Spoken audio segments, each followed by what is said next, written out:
bài hôm nay mình sẽ hướng dẫn cho các bạn móc một cái mẫu thú nhồi bông họa tiết chú trâu xinh xắn như thế này. Đây là toàn bộ xung quanh phần thân của chú trâu nè. Mẫu này khi hoàn tất nó sẽ có cái chiều cao tính từ chân lên đến sừng tầm khoảng là 12 cm.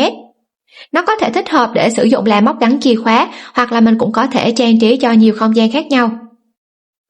Đây sẽ là cái set nguyên liệu để làm nên cái thành phẩm này. Cho những bạn nào mà có nhu cầu thì mình có để link mua ở bên dưới phần bình luận ha.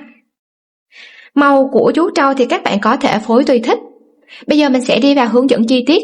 Nếu thấy hay có thể cho mình một like và đăng ký kênh để có thể nhận được thông báo khi mình ra video mới. Và nếu không hiểu ở phần nào thì có thể bình luận bên dưới để mình giải đáp thắc mắc nha. Đầu tiên tạo cho mình một vòng tròn. Móc và kéo len qua vòng tròn. Giữ nguyên vị trí này, móc lên một mũi móc xích. Sau đó móc vào vòng tròn ta vừa tạo 8 mũi móc đơn. Móc đơn đầu tiên. Móc đơn thứ hai. Móc đơn thứ ba. Móc đơn thứ tư. Móc đơn thứ 5. Móc đơn thứ 6. Móc đơn thứ 7 và mũi móc đơn thứ 8. Hoàn tất được 8 mũi móc đơn, nắm sợi len ngắn cuốc mạnh lại cho vòng tròn sát lại. Đâm kim vào chân của mũi móc đơn đầu tiên. Đây là mũi móc đơn đầu tiên ha, chân móc của nó sẽ là chân này. Móc vào đây cho mình một mũi dời để ta kết thúc vòng. Khi kết thúc mũi dời, để họa tiết được đẹp hơn, kéo sợi len lên dài một tí, nghiêng về hướng tay cầm kim móc và guốc thật mạnh lại, cho mũi dời sát lại. Sau đó kéo cho đầu kim sát với sợi len và móc lên một mũi móc xích. Vòng đầu tiên hoàn tất có 8 mũi móc đơn sẽ tạo ra 8 chân móc cho vòng thứ hai. Vòng thứ hai các bạn sẽ móc cho mình vào 8 cái chân móc này, mỗi chân là mũi móc đơn tăng. Móc đơn tăng tức là 2 mũi móc đơn được móc vào cùng chân móc. Chân đầu tiên là chân mình vừa móc mũi dời kết thúc vòng đầu, móc vào đó là mũi móc đơn tăng.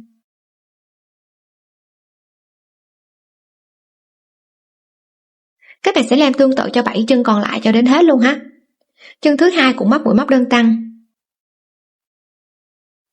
Chân thứ ba tương tự. Móc đơn tăng vào chân thứ tư. Chân thứ 5. Móc đơn tăng vào chân thứ 6. Chân móc thứ 7. Và chân thứ 8 cũng móc mũi móc đơn tăng. Ta hoàn tất được vòng đầu tiên, kết thúc đâm vào chân của mũi móc đơn đầu tiên, móc một mũi dời. Nhớ ha, kéo dài sợi len lên, nghiêng về hướng tay cầm kim móc, guốc mạnh lại cho mũi dời sát lại. Kéo cho đầu kim sát với sợi len và móc lên một xích. Vòng thứ hai hoàn tất tạo ra được 16 chân móc cho vòng móc thứ ba. 16 chân móc này các bạn sẽ móc cho mình theo công thức như sau. Chân đầu tiên móc một mũi móc đơn. Được móc đơn vào chân đầu tiên thì chân thứ hai sẽ móc mũi móc đơn tăng. Mình sẽ tạo ra được cụm móc như thế này, một móc đơn, sau đó là móc đơn tăng. Các bạn sẽ móc tương tự cho mình cụm này cho các chân còn lại cho đến hết vòng. Một móc đơn vào chân kế bên, móc đơn tăng vào chân kế tiếp. Ta có được cụm móc thứ hai. Sau khi móc đến cuối vòng, mình sẽ tạo ra được tổng cộng là 8 cụm móc liên tiếp như thế này. Ta tăng được 8 mũi cho vòng này, tạo ra 24 mũi móc đơn. Kết thúc. Guốc lại và lên một mũi móc xích. Hoàn tất được vòng móc thứ ba đến vòng móc thứ tư. Công thức ở vòng móc thứ tư các bạn sẽ móc như sau. 3 chân đầu tiên, mỗi chân móc một mũi móc đơn. Móc đơn đầu tiên, móc đơn thứ hai và móc đơn thứ ba. Khi có được 3 mũi móc đơn mỗi chân thì chân kế tiếp sẽ móc mũi móc đơn tăng. Mình sẽ tạo ra được cụm móc như thế này, 3 mũi mỗi chân, sau đó là móc đơn tăng. Tiếp tục móc tương tự cụm này cho các chân còn lại cho đến hết vòng. Khi hoàn tất vòng móc thứ tư, ta sẽ tạo ra được tổng cộng là 6 cụm móc. Vòng này mình chỉ tăng được 6 mũi thôi ha, và nó sẽ tạo ra tổng cộng là 30 chân móc cho vòng móc kế tiếp. Kết thúc vòng. Guốc lại và lên một mũi móc xích. Lúc này 4 cái hàng móc này nó sẽ tạo ra được một cái độ rộng vừa phải cho cái phần đỉnh đầu. 2 hàng móc kế tiếp mình sẽ móc đều và không cần phải tăng mũi. Tức là cái vòng thứ tư mình có 30 chân móc cho cái vòng móc thứ 5, vòng thứ 5 và vòng thứ 6, mỗi chân móc một mũi móc đơn. Ta sẽ có 30 mũi móc đơn vào 30 chân móc. Các bạn sẽ móc cho mình cho đến hết vòng, sau đó móc thêm cái hàng móc thứ 6 tương tự như vậy và mình sẽ gặp nhau ở hàng móc thứ 7. Thì mình vừa hoàn tất được hàng thứ 6, nó sẽ tạo ra được một cái độ sâu vừa phải cho cái đỉnh đầu đi xuống. Hàng móc thứ 7 mình tiếp tục tăng mũi. Để tăng mũi ở hàng thứ 7, dựa vào hàng tăng mũi gần nhất là cái hàng móc thứ tư. Công thức của hàng thứ tư đó là 3 mũi mỗi chân, sau đó là móc đơn tăng. Thì vòng tăng mũi kế tiếp mình sẽ tăng tịnh tiến số mũi móc đơn lẻ này lên 1 mũi. 3 mũi khi tăng lên 1 mình sẽ có 4 mũi móc đơn mỗi chân ha. Các bạn sẽ móc cho mình 4 chân đầu tiên, mỗi chân là 1 mũi móc đơn. Móc đơn đầu tiên, móc đơn thứ hai, móc đơn thứ ba và móc đơn thứ tư. Có được 4 mũi mỗi chân rồi, tăng hơn so với cái vòng thứ tư 1 mũi rồi, chân kế tiếp sẽ móc mũi móc đơn tăng.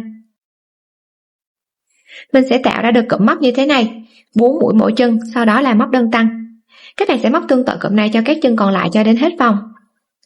4 mũi mỗi chân nè, mũi thứ nhất, mũi thứ hai, mũi thứ ba, mũi thứ tư, sau đó sẽ là móc đơn tăng vào chân kế tiếp. Mình có được cụm móc thứ hai, móc cho đến hết vòng. Khi móc đến cuối vòng ta sẽ có được tổng cộng là 6 cụm móc liên tiếp, tăng thêm được 6 mũi và tạo ra được 36 chân móc cho vòng móc kế tiếp. Kết thúc vòng. Lên một mũi móc xích. Đến hàng móc kế tiếp các bạn sẽ móc vào 36 chân móc mà mình vừa tạo ở đây, mỗi chân móc một mũi móc đơn. Ta sẽ có 36 mũi móc đơn vào 36 chân. Móc tương tự cho đến cuối vòng, sau đó sẽ thêm cho mình một hàng móc nữa, tức là các bạn sẽ móc cho mình đến hàng móc thứ 9 và mình sẽ gặp nhau ở hàng thứ 10 ha. Mỗi chân cứ móc một mũi móc đơn. Lúc này mình đã móc được 2 hàng móc đều, ta đang dừng lại ở hàng móc thứ 9. Tiếp tục đến hàng móc thứ 10, các bạn sẽ tiếp tục tăng mũi cho mình. Và để tăng mũi, mình cũng dựa vào cái hàng tăng gần nhất. Hàng tăng gần nhất tính từ đây đi lên, ta có được cái hàng tăng gần nhất là cái hàng này. Số mũi móc đơn lẻ của hàng này đang là 4 mũi, sau đó là móc đơn tăng. Thì hàng kế tiếp tăng mũi mình tiếp tục tăng tịnh tiến số mũi móc đơn lẻ này lên 1. 4 mũi khi tăng 1 mũi mình sẽ có 5 mũi ha. Các bạn sẽ móc cho mình 5 chân đầu tiên, mỗi chân là 1 mũi móc đơn. Móc đơn đầu tiên, móc đơn thứ hai, móc đơn thứ ba, 4 và móc đơn thứ 5. Có được 5 mũi rồi, chân kế tiếp sẽ là mũi móc đơn tăng. Mình sẽ tạo ra được cụm móc như thế này, 5 mũi mỗi chân, sau đó là móc đơn tăng. Tiếp tục móc tương tự cụm này cho các chân móc còn lại cho đến hết vòng. Khi đã hoàn tất được hàng móc tăng mũi này, ta có được tổng cộng là 6 cụm liên tiếp, mình cũng tăng thêm được 6 mũi và tạo ra tổng cộng là 42 mũi móc đơn cho vòng này. Thì đến hàng kế tiếp nó cũng tương tự như các hàng bên trên, cứ một hàng tăng thì 2 hàng móc đều, một hàng tăng thì 2 hàng móc đều. Thì khi các bạn móc cho mình được cái hàng tăng này rồi, 2 hàng kế tiếp mình sẽ móc đều, không cần phải tăng mũi nhé. Mỗi chân ta sẽ có một mũi móc đơn. Thì 2 hàng kế tiếp này mình sẽ có 42 mũi móc đơn và 42 chân ha. Mình đang dừng lại ở hàng móc thứ 12. Lúc này cái form đầu nó sẽ nhỏ và dần dần to ra ở phía dưới, tạo ra được cái form đầu cho chú trâu rồi ha. Thì các hàng móc kế tiếp các bạn sẽ giảm mũi để mình bo bít lại cái phần đầu này. Để giảm mũi thì ta sẽ dựa vào cái hàng mà mình vừa tăng gần nhất. Ở đây hàng mình vừa tăng gần nhất đó là 5 mũi mỗi chân, sau đó là móc đơn tăng. Thì từ hàng tăng mũi đến hàng giảm mũi, khác với từ hàng tăng đến hàng tăng là mình tăng tịnh tiến số mũi móc đơn lẻ lên. Còn từ hàng tăng đến hàng giảm, các bạn sẽ bê số mũi móc đơn lẻ của cái hàng tăng gần nhất đó xuống phía dưới, tức là mình sẽ không giảm mũi nha. Ở đây mình có 5 mũi thì bê xuống phía dưới mình cũng có 5 mũi móc đơn mỗi chân. Mũi thứ nhất, mũi thứ hai, 3, 4 và 5. Khi đã bê được cái số mũi móc đơn lẻ của cái hàng tăng gần nhất xuống 5 mũi nè, thì khi xuống đây vẫn là 5 mũi. Thì ở bên trên này mình tăng mũi, chân kế tiếp mình móc mũi móc đơn tăng. Còn ở cái hàng tiếp theo này mình giảm mũi, cho nên mình sẽ chụm 2 cái chân móc liên tiếp này lại thành một mũi. Để chụm lại thì để ý nè, ở 2 cái chân móc mà mình chuẩn bị giảm ở đây, mỗi chân móc nó sẽ có 2 đường móc. Theo chiều ta đang móc thì có một đường nằm ở phía bên trong và một đường nằm ở phía bên ngoài. Thì ở cái mũi giảm này ta sẽ móc vào 2 cái chân này và mình sẽ đâm vào cái đường phía bên ngoài của 2 chân cần giảm này ha. Cách giảm sẽ như sau. Ta đưa kim ra phía ngoài và đâm vào đường móc bên ngoài của chân cần giảm đầu tiên. Khi trên kim có 2 đường móc, tiếp tục xoay đầu kim ra phía ngoài, đâm từ ngoài vào trong đường móc bên ngoài của chân cần giảm thứ hai. Trên kim lúc này đang có tổng cộng là 3 đường móc, kéo len qua 2 đường trên kim lần thứ nhất và lần thứ hai. mình sẽ tạo ra được một cái cụm móc như thế này, 5 mũi mỗi chân, sau đó là móc đơn giảm. Các bạn sẽ móc tương tự cụm này cho các chân móc còn lại cho đến hết vòng. 5 mũi mỗi chân, mũi thứ nhất, mũi thứ hai, mũi thứ ba, mũi thứ tư và mũi thứ năm. Khi đã có được 5 mũi mỗi chân thì ở hai chân móc kế tiếp tạo cho mình mũi móc đơn giảm. Đâm kim vào đường móc bên ngoài của chân cần giảm đầu tiên. Xoay kim đâm vào đường móc bên ngoài của chân cần giảm thứ hai. Kéo len qua hai đường trên kim lần thứ nhất và lần thứ hai, mình tạo ra được cụm móc thứ hai và tiếp tục móc tương tự cho đến hết vòng. Lúc này khi móc đến cuối hàng, mình sẽ tạo ra được tổng cộng là 6 cụm móc liên tiếp, giảm đi được 6 mũi và tạo ra 36 chân móc cho vòng móc kế tiếp. Kết thúc vòng, guốc lại và lên một mũi móc xích. Lúc này cái phần đầu nó sẽ có cái độ bo nhỏ dần lại ha. Hàng kế tiếp thì mình tiếp tục giảm mũi, nó sẽ khác với lại cái phần thân bên trên là một hàng tăng, mình sẽ có hai hàng móc đều. Còn đối với cái phần thân phía dưới này, mình bo giảm mũi cho nên mình sẽ có liên tiếp các cái hàng móc giảm mũi. Và các cái hàng móc giảm mũi khác với phần tăng bên trên, ta tăng tịnh tiến số mũi móc đơn lẻ. Còn ở hàng giảm mũi, mình cũng dựa vào hàng giảm gần nhất, nhưng mà ở đây mình sẽ giảm dần cái số mũi móc đơn lẻ xuống 1. 5 mũi khi giảm đi 1, mình sẽ còn lại 4 mũi ha. Các bạn sẽ móc cho mình hàng kế tiếp là 4 mũi móc đơn mỗi chân. Móc đơn thứ nhất, móc đơn thứ hai, móc đơn thứ ba và móc đơn thứ tư. Có được 4 mũi mỗi chân, ít hơn so với cái vòng mà giảm gần nhất 1 mũi thì hai chân móc kế tiếp tạo cho mình mũi móc đơn giảm ha. Đâm lần lượt vào hai đường móc bên ngoài của hai chân cần giảm. Kéo qua hai đường trên kim lần thứ nhất và thứ hai, ta tạo ra được cụm móc như thế này, 4 mũi mỗi chân, sau đó là móc đơn giảm. Tiếp tục móc tương tự cụm này cho các chân còn lại cho đến cuối vòng. Lúc này móc đến cuối vòng ta cũng tạo ra được 6 cụm móc liên tiếp, tiếp tục giảm được 6 mũi cho vòng này. Kết thúc vòng, guốc lại và lên một mũi móc xích. Hàng giảm mũi kế tiếp tương tự như hàng mà mình vừa móc, tức là ta sẽ dựa vào cái hàng giảm gần nhất. Hàng giảm gần nhất của mình có 4 mũi mỗi chân, sau đó là móc đơn giảm. Hàng kế tiếp dựa vào số mũi móc đơn lẻ này và tiếp tục giảm thêm 1 mũi ha. 4 mũi khi giảm 1 mũi ta sẽ còn 3 mũi, thì các bạn sẽ móc cho mình hàng kế tiếp là 3 mũi mỗi chân. Mũi thứ nhất, mũi thứ hai và mũi thứ ba. Có được 3 mũi rồi nè, ít hơn so với cái vòng giảm gần nhất là 1 mũi thì hai chân móc kế tiếp tạo cho mình mũi móc đơn giảm. Ta tạo ra được cụm móc như thế này, 3 mũi mỗi chân, sau đó là móc đơn giảm. Tiếp tục móc tương tự cụm này cho các chân móc còn lại cho đến cuối vòng. Sau đó các bạn sẽ móc thêm cho mình nhiều hàng móc tương tự như vậy nữa. Các hàng kế tiếp cứ dựa vào hàng vừa móc gần nhất, sau đó giảm dần số mũi móc đơn lẻ xuống 1 mũi. Hàng này là 3 mũi thì hàng kế tiếp sẽ là 2 mũi. Kế tiếp nữa sẽ là 1 mũi ha. Cứ giảm dần như vậy cho đến khi cái phần đầu nó có được một cái độ rộng vừa phải. Công thức thì mình cũng có để trên màn hình cho những bạn nào mà khó áp dụng ha. Trên tay mình đang hoàn tất đến hàng thứ 17. Công thức ở hàng thứ 17 là một móc đơn, sau đó là mũi giảm. Ta có 6 cụm ở cái vòng này, nó sẽ tạo ra tổng cộng là 12 chân móc cho vòng kế tiếp.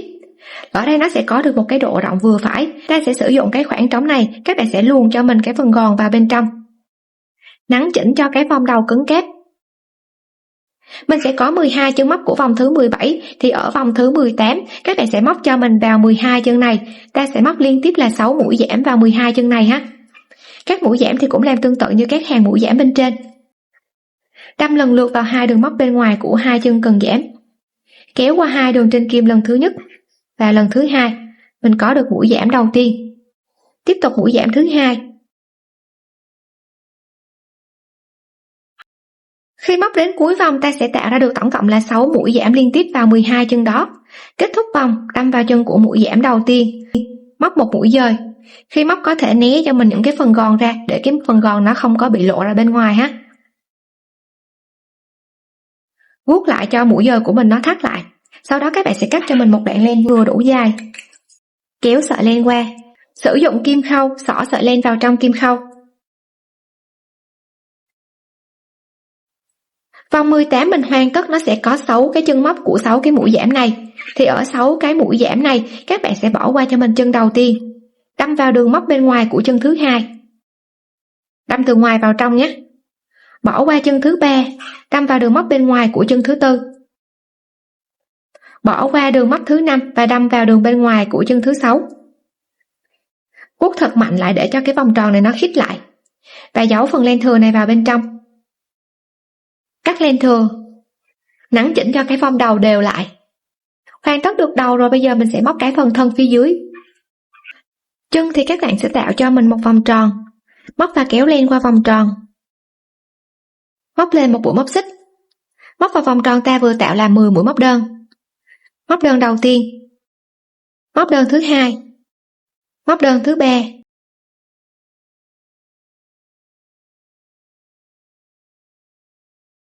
và mũi móc đơn thứ 10. Được 10 mũi rồi, nắm sợi len ngắn cuốc lại cho vòng tròn sát lại. Độ rộng của phần chân mình sẽ dừng lại ở kích thước 10 chân móc này. Đến vòng móc thứ 2 và thứ 3 mình có thay màu cho cái họa tiết của mình. Màu len của mình nó là màu đen nên hơi khó thải mũi móc một tí, mình sẽ trích đoạn để thay màu. Thì khi hoàn tất cái mũi móc đơn cuối cùng của cái vòng chuẩn bị thay, để ý ở mũi móc đơn cuối cùng nó sẽ có 2 đường móc, một đường nằm phía bên ngoài và một cái đường móc nằm thẳng cùng một hướng. Ta sẽ đâm vào 2 cái đường móc này, sau đó đưa sợi len cần thay chừa một đoạn vừa đủ dài, đưa ra phía sau, kéo sợi len cần thay qua 2 đường móc này. Lúc này ta mới kết thúc vòng, đâm vào chân của mũi móc đơn đầu tiên, móc một mũi dời, nhớ guốc lại cho mũi dời thắt lại, móc lên một mũi móc xích. Màu vàng lúc này không cần dùng nữa ha, nắm sợi len dài và kéo cho cái nút có thắt lại, sau đó cắt phần len thừa. Như vậy là mình đã thay được màu cho họa tiết. Thì lúc này áp dụng từ màu đen lên cái màu vàng, ta cũng guốc lại cho mũi dời sát lại, lên một xích và nắm cái sợi len màu đen, lúc này mình không cần dùng nữa ha, kéo cho cái nút thắt lại và cắt phần len này đi. Cắt một đoạn vừa đủ để mình có thể giấu phần len vào bên trong.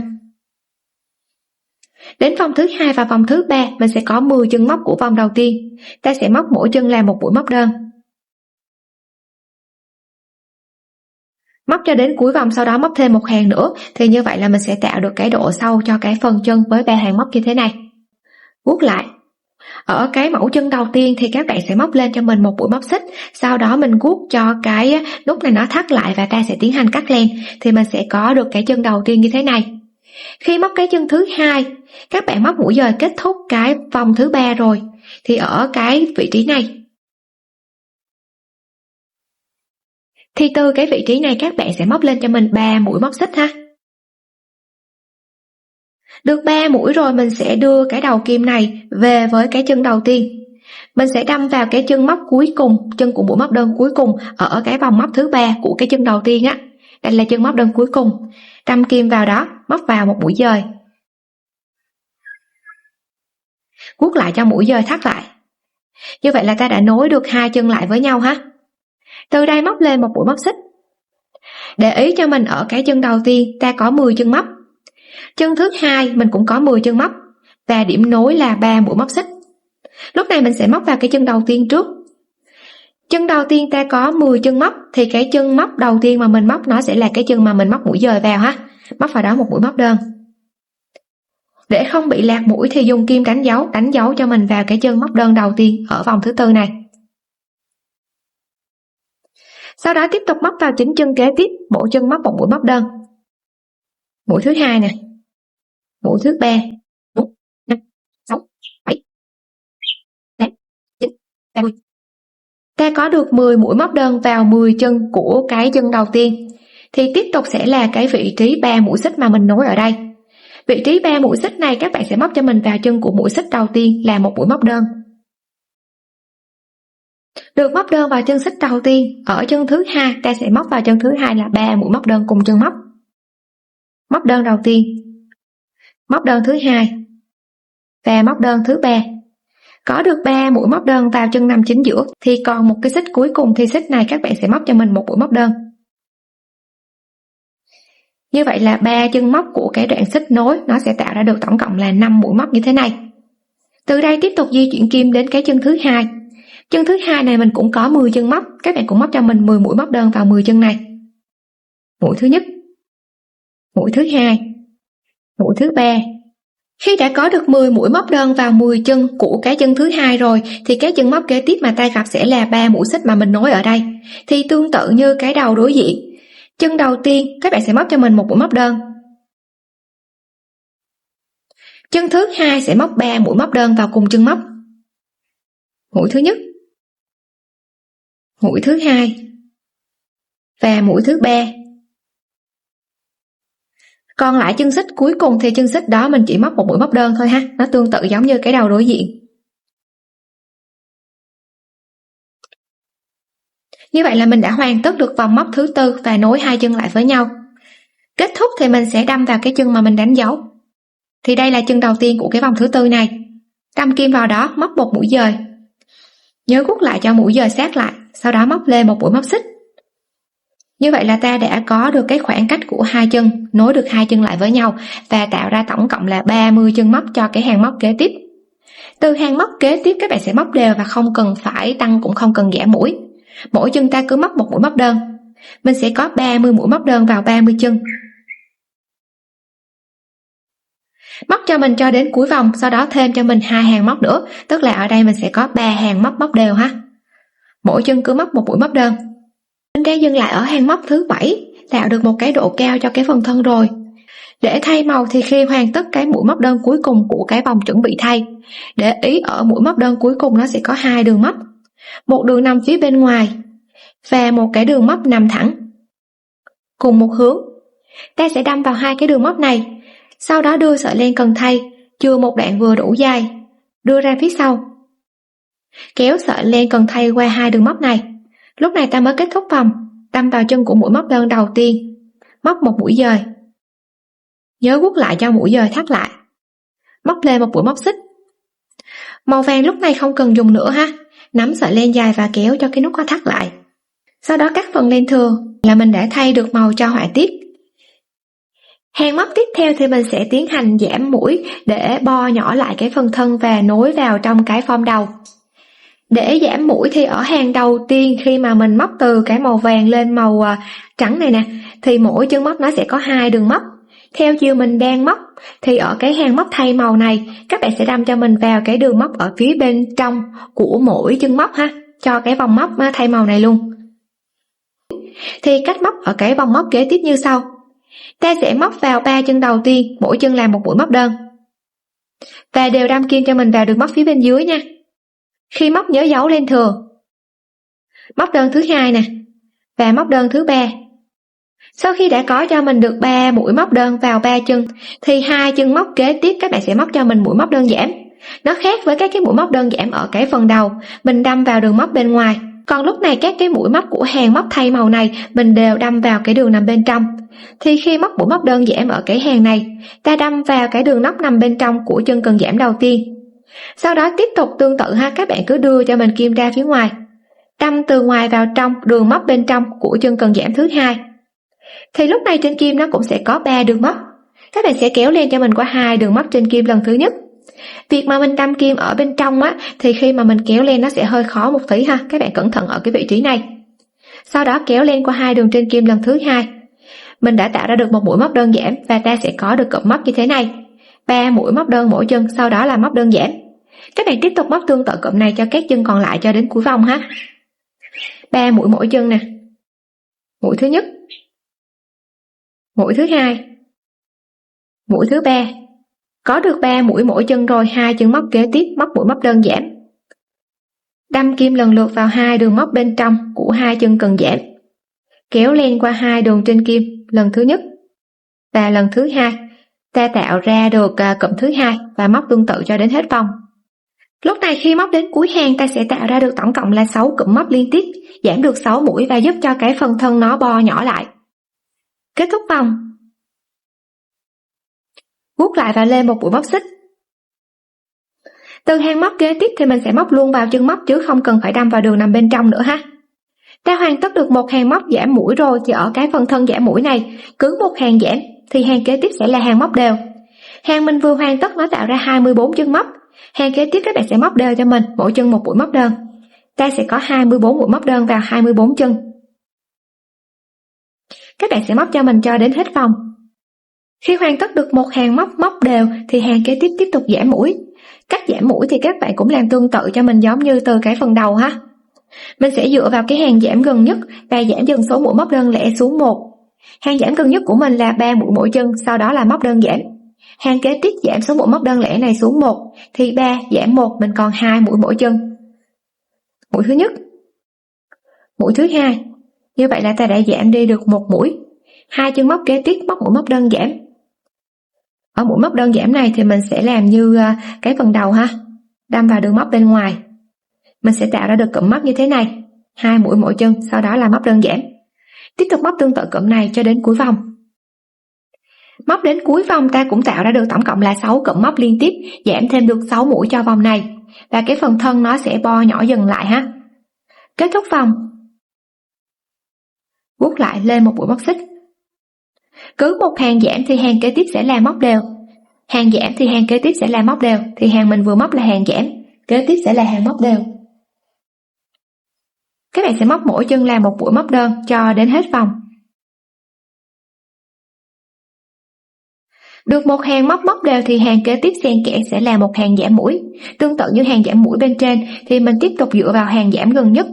Hàng giảm gần nhất của mình là 2 mũi mỗi chân, sau đó là móc đơn giảm. Thì hàng kế tiếp giảm cái số mũi móc đơn lẻ này xuống 1 mũi nữa. 2 mũi khi giảm đi 1 ta sẽ còn 1 mũi. Các bạn sẽ móc cho mình vào chân đầu 1 mũi móc đơn. 2 chân kế tiếp các bạn sẽ chụm lại cho mình thành 1 mũi. Ta tạo ra được cụm móc như thế này, một móc đơn, sau đó là móc đơn giảm. Và tiếp tục móc tương tự cho mình cho đến cuối vòng. Ở vòng thứ 12 mình đang hoàn tất, nó sẽ tạo ra được tổng cộng là 12 chân móc. Lúc này nó sẽ có được một cái độ rộng vừa phải rồi, thì mình sẽ dừng lại ở cái vị trí này. Các bạn sẽ cắt cho mình một đoạn len vừa đủ dài, kéo sợi len qua. Trước khi đi vào nhồi gòn và khâu phần thân vào trong phần đầu thì ở phía trước mình có tạo thêm một cái yếm nhỏ phía trước. Để tạo cái yếm nhỏ thì các bạn sẽ chọn cho mình 2 cái chân móc. Chân móc đầu tiên chọn sẽ là ở cái vị trí tâm điểm chính giữa của phần chân, giống thẳng hàng lên phía trên. Sau đó đánh dấu cho mình vào cái chân mà mình chọn được. Khi có được một chân chọn bên này rồi thì bên này cũng làm tương tự ha. Đâm kim vào chân móc này. Mình sẽ đâm vào các cái đường móc bên ngoài mà mình chừa ra giữa cái vị trí thay màu ha. Lúc này vị trí mà mình đang chọn có được tổng cộng là 10 chân móc. Ở 10 chân này các bạn sẽ tạo cho mình cái độ rộng của phần yếm ở 10 chân này ha. Đưa cho mình sợi len cần thay, chừa một đoạn vừa đủ dài. Đưa ra phía sau, kéo sợi len qua chân móc này. Móc lên một mũi móc xích. Ở 10 cái chân này các bạn sẽ tiến hành giảm mũi đầu và mũi cuối để cho cái phần yếm của mình nó bo nhỏ dần lại. Để giảm mũi, ở vị trí đầu tiên khi giảm mũi ta sẽ không móc vào chân đầu tiên mà móc vào chân thứ hai ha. Các bạn sẽ đâm vào chân thứ hai, móc một mũi móc đơn. Sau đó các chân còn lại mỗi chân móc một mũi móc đơn. Các bạn sẽ móc cho mình chừa 2 chân móc cuối cùng. Mỗi chân ta sẽ móc một mũi móc đơn. Lưu ý cho mình ở cái mặt yếm này các bạn sẽ chọn cho mình cái mặt trước là cái mặt mà mình có các cái mũi móc đơn liền. Còn cái mặt sau là cái mặt mà nó có cái điểm kết thúc của mỗi vòng ha, nó sẽ là mặt sau.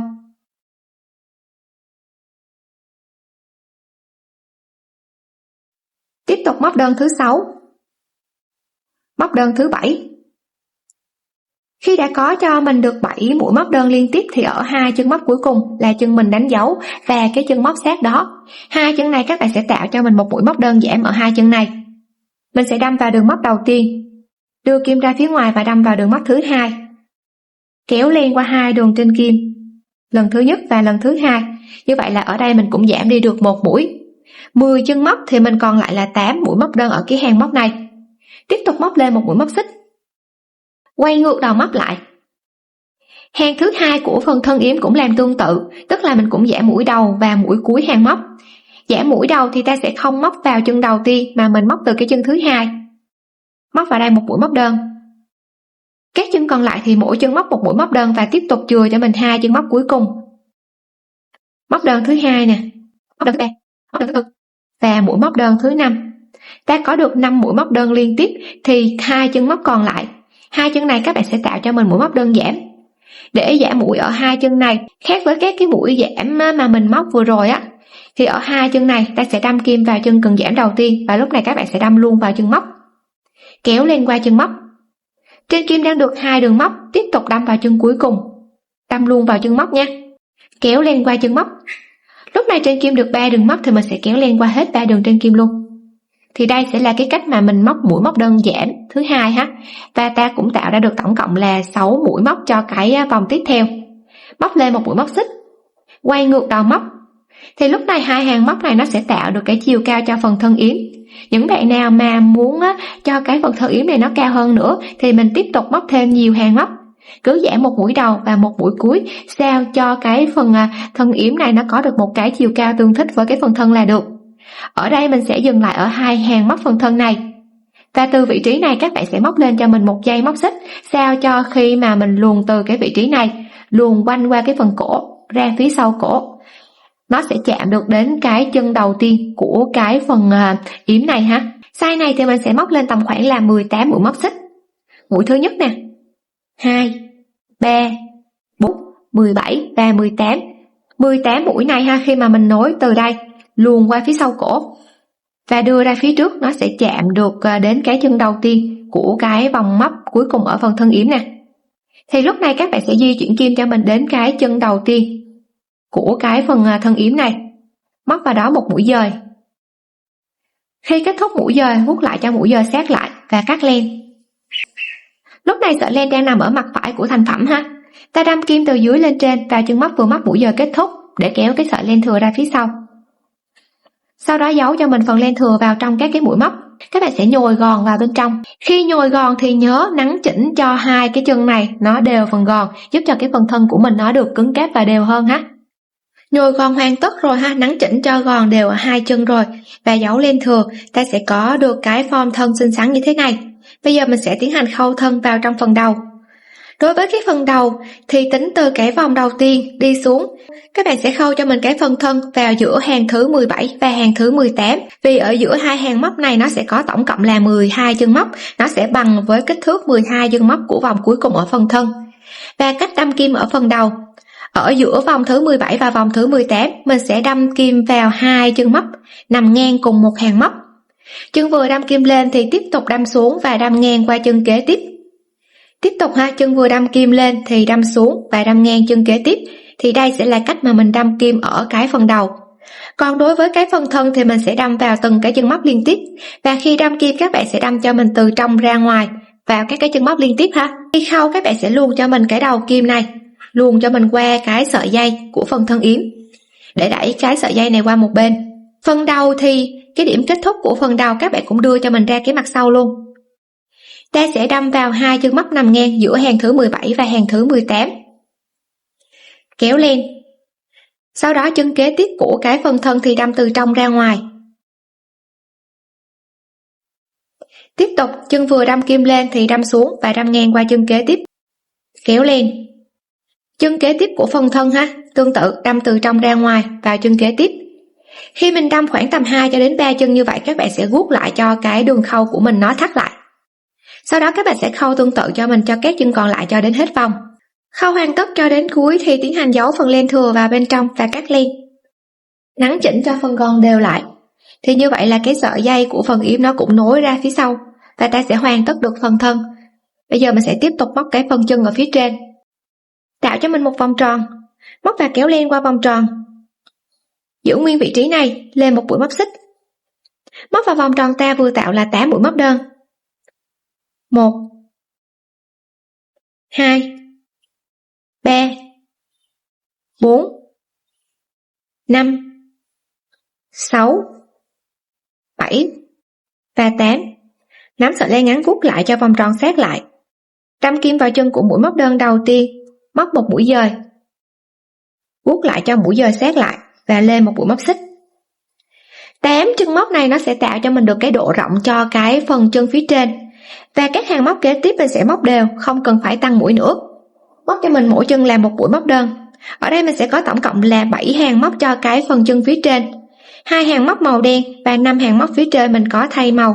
Khi hoàn tất rồi thì cắt cho mình một đoạn len vừa đủ dài. Phần chân trên thì các bạn sẽ nhồi cho mình một ít gòn thôi, không cần phải nhồi quá nhiều. Sau đó mình sẽ sử dụng cái sợi len dài này khâu vào trong thân. Ta sẽ xỏ sợi len vào trong kim khâu. Ở cái phần chân trên ta có 8 chân móc. Khi gặp đôi lại để khâu thì mình sẽ có 2 cái chân móc tương ứng với nhau. Chân đầu tiên và chân cuối cùng. Đối với cái phần chân thì các bạn sẽ đâm cho mình vào 2 chân móc tương đương cùng. tương đương cùng một vị trí như thế này.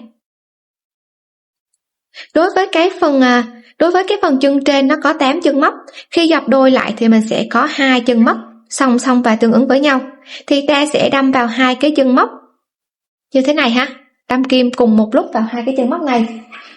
Sau đó di chuyển kim đến cái phần thân, các bạn sẽ đẩy cho mình cái dây yếm qua một bên, giống làm sao cho nó nằm ở một bên thân hông. Mình sẽ đâm kim vào cái chân móc cuối cùng của cái phần thân nhé. Phần thân thì mình cũng đâm vào 2 cái chân móc nằm ngang cùng một hàng móc như thế này, kéo lên, sau đó tiếp tục đâm vào 2 cái chân móc cùng một hướng của cái phần chân trên á. Tiếp tục chân vừa đâm kim lên thì đâm xuống và đâm ngang qua chân kế tiếp của phần thân, đâm trừ tên xuống dưới vào 2 chân móc kế tiếp của phần chân trên.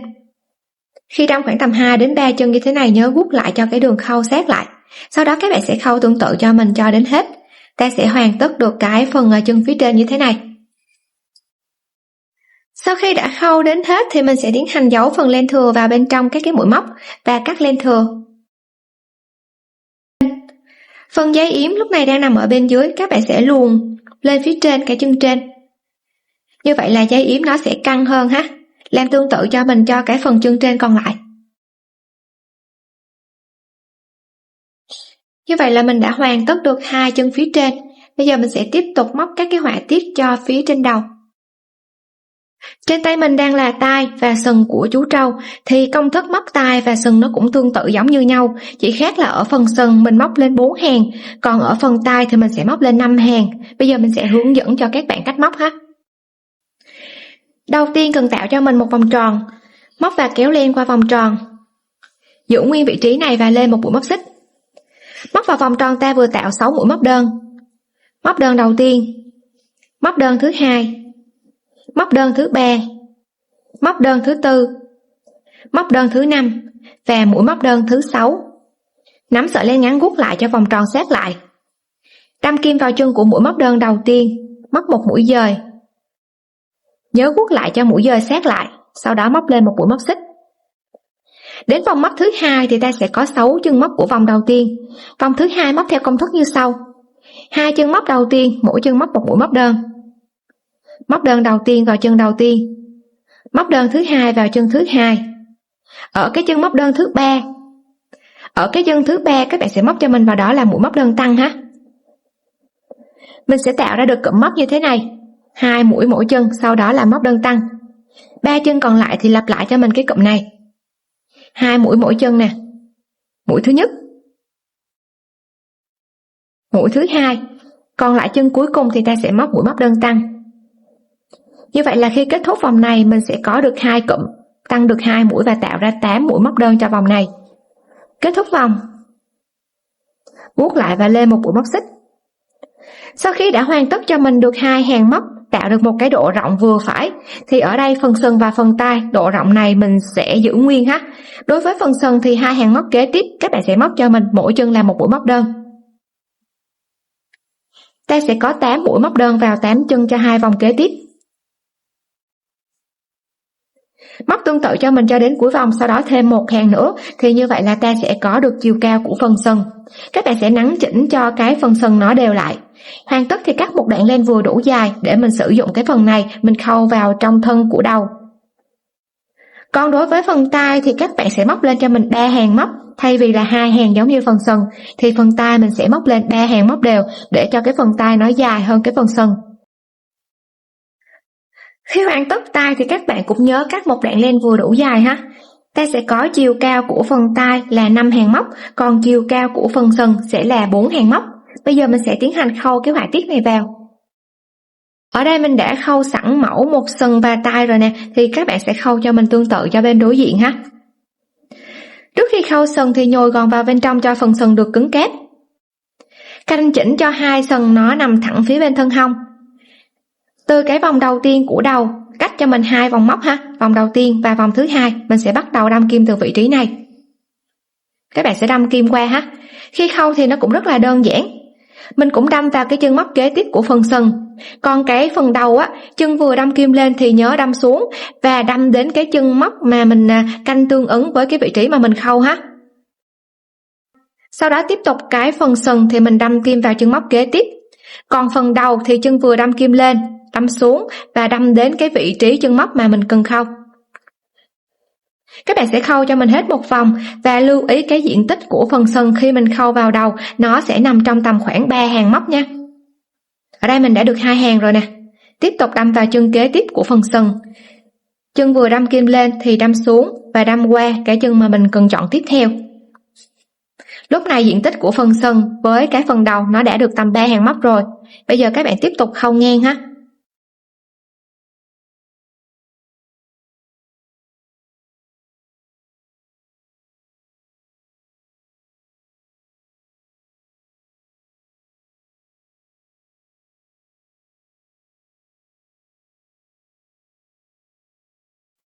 Khâu làm sao cho nó thành một cái diện tích vòng tròn là được. Sau khi đã khâu hoàn tất được 2 sừng vào rồi nè, mình sẽ tiến hành giấu len thừa vào bên trong. Cắt len thừa. Như vậy là ta đã khâu hoàn tất được sừng rồi, bây giờ mình sẽ tiếp tục khâu tai ha. Tai thì mình sẽ không cần phải nhồi gòn ha, xỏ sợi len vào trong kim khâu. Ở đây mình sẽ có 8 chân móc tổng cộng của cái phần tai nè, các bạn sẽ gập cho mình theo cái chiều này. Mình sẽ đâm kim vào cái chân móc tương ứng ở phía bên đối diện để mình gập đôi cái phần tai lại. Khi đã có được cái form tai rồi, đưa cái phần tai này vào trong đầu. Nó sẽ được khâu ở cái chân móc của phần đầu và sát với lại cái điểm mà mình khâu phần tai ha.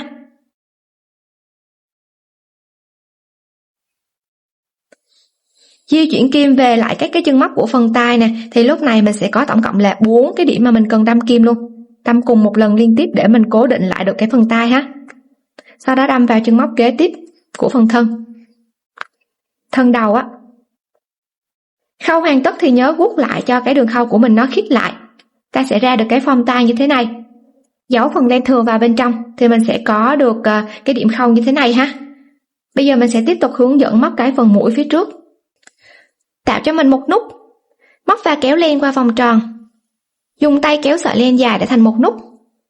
Từ đây mình sẽ gây nên là 5 mũi móc xích. 1, 2, 3, 4, 5. Khi được 5 mũi rồi, móc lên 2 mũi móc xích. Móc vào chân móc thứ 5, ở đây mình sẽ sử dụng mũi kép đơn. Ta sẽ móc vào đây là 3 mũi kép đơn ha. Vào chân thứ 5. Kép đơn thứ nhất. Mũi kép đơn thứ 2. Và kép đơn thứ 3. Khi có được 3 mũi kép đơn vào cái chân móc thứ 5 rồi, chân thứ 4, thứ 3 và thứ 2, tức là 3 chân liên tiếp này, mỗi chân móc một mũi kép đơn. Kép đơn lẻ đầu tiên nè. Kép đơn lẻ thứ 2 và mũi kép đơn lẻ thứ 3. Còn lại một chân móc cuối cùng thì ở chân này mình sẽ móc là 6 mũi kép đơn vào cùng chân móc này luôn ha. Kép đơn thứ nhất.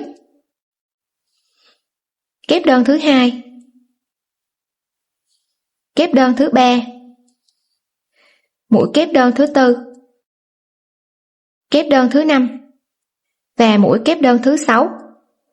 Tạo được cái độ bo cong cho cái góc bên này, di chuyển kim đến 3 chân kế tiếp thì mình sẽ móc đối diện ha. Mỗi chân một mũi kép đơn, ta sẽ có 3 mũi kép đơn vào 3 chân.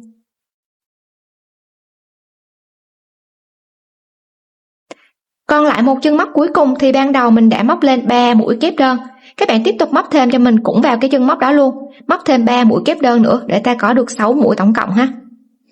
Mũi thứ nhất, mũi thứ 2, mũi thứ 3. 3 mũi này cộng với 3 mũi đầu tiên ta có được 6 mũi, bằng với cái góc bên này. Kết thúc đâm vào chân của mũi kép đơn đầu tiên, móc một mũi dời. Nhớ guốc lại cho mũi dời sát lại, móc lên một mũi móc xích. Guốc cho mũi móc xích sát lại và cắt len. Giấu len thừa vào bên trong. Ta sẽ có được cái form mũi như thế này. Sử dụng keo nến hoặc là kim khâu, các bạn sẽ khâu cố định cho mình cái form mũi này vào trong. Sử dụng tiếp sợi len màu đen, các bạn sẽ xỏ vào trong kim khâu và mình sẽ tạo guốc ở một đầu để cố định lại được đường khâu. Các bạn sẽ tạo cho mình một cái đốm ở phía trước này, hoặc là mình cũng có thể tạo những cái họa tiết khác cho cái form đầu của chú trâu ha. Mình có thể khâu ở đây thì mình có thể khâu nhiều đường để cái phần đốm này nó được to hơn. Mình sẽ tiếp tục luồn kim về phía dưới trên mũi khoảng tầm một hàng móc.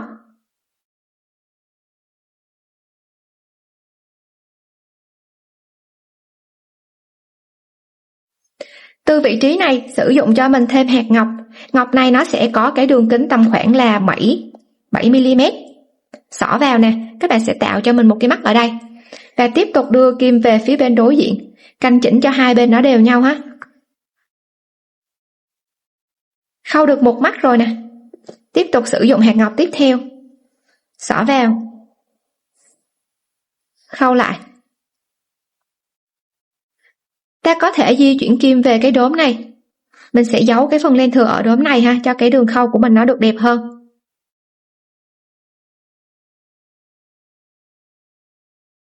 Cắt len thừa. Sử dụng cho mình thêm một cái khoen móc khóa cho những bạn nào mà thích làm size móc khóa ha. Mình sẽ gắn cái phần móc khóa này ở phía trên sừng.